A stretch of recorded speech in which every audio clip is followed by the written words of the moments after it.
திரு KC. Palaniswami இறுதி கட்ட யுத்தத்திற்கு தயாராகி விட்டாரா சசிகலா? சசிகலா அவர்களது இன்றைய அந்த பேச்சு பார்த்தீங்கன்னா, ஒரு உண்மையை தமிழ்நாட்டு மக்கள் நிச்சயமாக மறந்துவிட மாட்டார்கள். அவர் ஒரு சுதந்திர போராட்ட தியாகியாக சிறை சென்று மீண்டு வந்து இந்த உரையாற்றலை, ஒரு வழக்கில் தண்டிக்கப்பட்ட குற்றவாளியாக உச்சநீதிமன்றம் வரை அதை ஏற்றுக்கொண்டு தண்டனையை அனுபவித்து விட்டு வெளியில் வந்து இன்றைக்கு இதை சொல்கிறாரு. அடுத்து அவருடைய அந்த பேச்சுகளில் கூட ஜெயலலிதா அம்மா மட்டும்தான் தண்டிக்கப்பட்டிருக்கணும், ஆனால் கலைஞர் வந்து சசிகலா அவர்களை விக்டிமைஸ் பண்ணிட்டாரு, இவங்களை விட்டுறக்கூடாது, இவங்க விட்டால் பின்னாடி என்பது போல விக்டிமைஸ் பண்ணிட்டாரு என்ற பொருளையும் அவங்க வந்து சொல்கிறாங்க. எம்ஜிஆரோடு ஒரு 4 ஆண்டுகளுக்கு அவரோடு நெருங்கிய தொடர்பு இருக்கு, கட்சியா கொள்கையா தேர்தலா அந்த மாதிரியெல்லாம் வந்து பேசுகிறேன். எனக்கு நான் அறிந்தவரை அந்த காலகட்டங்களில், அவங்க சொல்கிற காலகட்டங்களில் நான் சட்டமன்ற உறுப்பினர், பெரிய அளவில் சசிகலா அவர்களுக்கு புரட்சி தலைவர் எம்ஜிஆரோடு தொடர்புகள் கிடையாது. எம்ஜிஆர் மறைந்த பொழுது ஜெயலலிதா அம்மா அந்த பீரங்கி வண்டியிலிருந்து கீழே தள்ளி விடப்படுகிற பொழுது தான் இவங்க அந்த போயஸ் கார்டனை நோக்கி உள்ளே போகிறாங்க. போயஸ் கார்டனுக்குள்ளேயே வந்து அதுதான் இவங்களோட அரசியல் என்ட்ரி. அதனால வந்து அதெல்லாம் பெரிய ஒரு உண்மை கிடையாது. அடுத்து ஒரு தண்டிக்கப்பட்ட குற்றவாளி அவர்களை இந்த கட்சியில் புறக்கணித்து விட்டார்கள், இதுதான் அவங்க பேசுனதனுடைய மொத்த சாராம்சம். அடுத்து அவர்கள் உருவாக்க நினைப்பது என்பது இன்னொரு ஃபார்வர்டு பிளாக். அதாவது அவங்க அதை வெளிப்படையாக அதை வந்து சொல்லலை, ஆனால் ஒரு சமுதாய ரீதியிலான ஒரு தாக்கத்தை உருவாக்க வேண்டும்.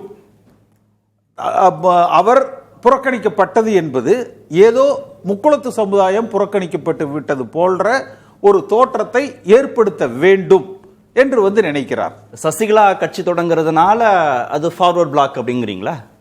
2ஆம் ஃபார்வர்டு பிளாக்னு வச்சுக்கல. இப்போ சீமான ஒரு கட்சி வச்சிருக்காரு இல்லையா,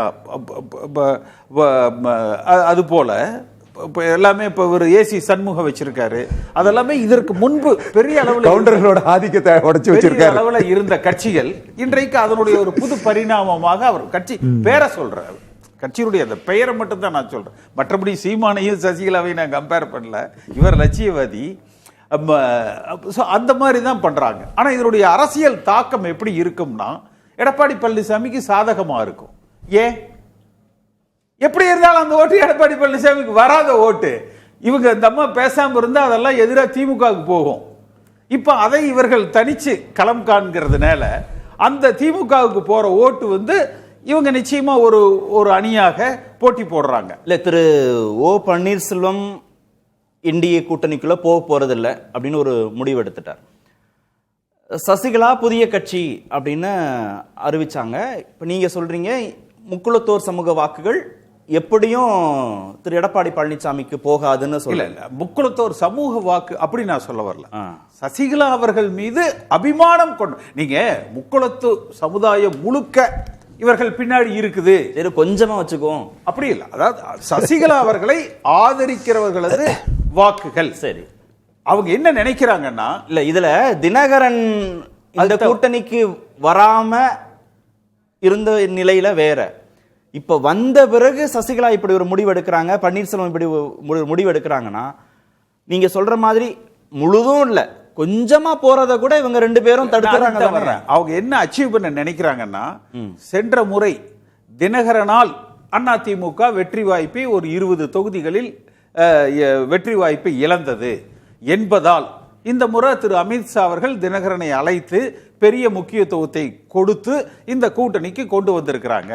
அப்ப நாமும் அது போல தனியாக வேட்பாளர்களை களம் இறக்கி ஒரு பாதகத்தை உண்டாக்கினால் அடுத்த முறை நம்மை டெல்லியில மதிப்பார்கள் என்பதாகத்தான் அவர்களது பார்வை வந்து தெரியுது. இல்ல, திரு எடப்பாடி பழனிசாமிக்கு எப்படி இதுல எந்த விதமான பாதிப்பும் ஏற்படாதுன்னு சொல்றீங்க நீங்க? இல்ல வழக்கு தொடுத்த திரு கருணாநிதி மீது அவங்க வச்ச விமர்சனத்தை கடந்து திரு எடப்பாடி பழனிசாமி மீது தான் எல்லா விமர்சனத்தையும் வைக்கிறாங்க. கர்நாடக சிறையில இவங்களுக்கு கொடுக்கப்பட்ட பரோல் இவருடைய முயற்சியால எப்படி அது குறைக்கப்பட்டது, தன்னுடைய கணவர் உடல்நிலை சரியில்லாமல் இருக்கிற போது கூட அதிக நாட்கள் பரோல் கொடுக்கல, உயிரிழந்த போது அதிக நாட்கள் பரோல் கொடுக்கல. இது தமிழ்நாட்டு சிறைக்கு ஒருவேளை நான் மாற்றப்பட்டிருந்தா என்னுடைய உயிருக்கே ஆபத்து ஏற்படுமோ அப்படின்ற ஒரு அச்சம் இருப்பதாகலாம் பேசுறாருன்னா, இதெல்லாம் குறைந்தபட்ச தாக்கத்தை கூட திரு எடப்பாடி பழனிசாமி ஏற்படுத்த சுதந்திர தியாகியா போனாங்களான்னு கேட்டேன். எவ்வளவு பேர் இன்னைக்கு புழல்ல எடுத்து பாருங்க, எத்தனாயிரம் பேர் இருப்பான். தமிழ்நாடு முழுக்க சிறைகள்ல எவ்வளவு பேர் இருக்கிறாங்க, எத்தனை பத்திரிகையாளர்கள், எத்தனை சமூக ஆர்வலர்கள், எவ்வளவு பேர் சிறைகள்ல வாடி இருக்கிறாங்க.